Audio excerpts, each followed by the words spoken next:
Hello বন্ধুরা, good morning সবাইকে। আমার নতুন একটা ব্লগে তোমাদের সবাইকে অনেক স্বাগত আর অনেক ভালোবাসা। তো সবাই রেডি হয়ে গেছে, আজকে একটা জায়গায় যাওয়া হবে।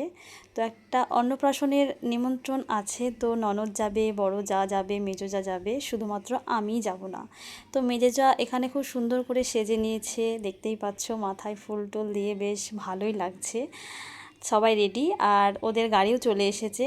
তো অনেকক্ষণ আগে গাড়ি চলে এসেছে, তো সবাই বাড়িতে এখনও পৌঁছায়নি বলে একটু ওয়েট করছিল। আর সুধনও চলে গেল, আর বাড়িতে থাকলাম আমি শুধু একা।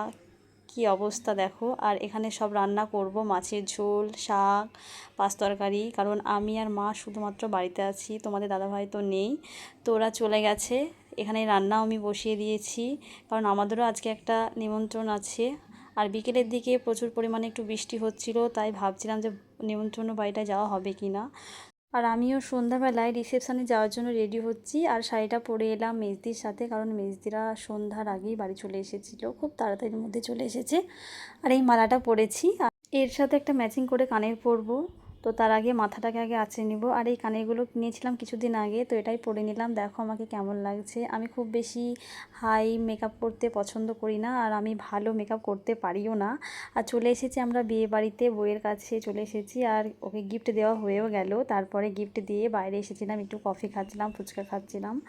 আমি কফি খাচ্ছিলাম আর ফুচকা খাচ্ছিল সুধনও ফুচকা খেতে প্রচণ্ড ভালোবাসে। তারপরে ওকে ফুচকা খাইয়ে আমি একটু এখানে বক্সের কাছে এসেছিলাম, তারপরে একটু নাচলাম, কারণ আমার যা ছিল, ননদ ছিল, অনেকেই ছিল।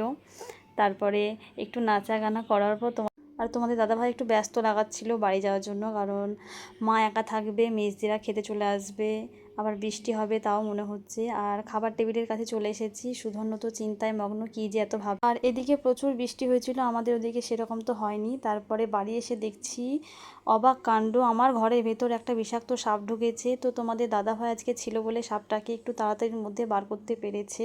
তো আমি তো প্রচণ্ড ভয় পেয়ে গিয়েছিলাম, আর ভয় পেয়ে একদম এক লাফে খাটের উপর উঠে পড়েছিলাম, কারণ আমার পায়ের কাছেই সাপটা ছিল, আমি যখন নিজের চোখে সাপটাকে দেখলাম।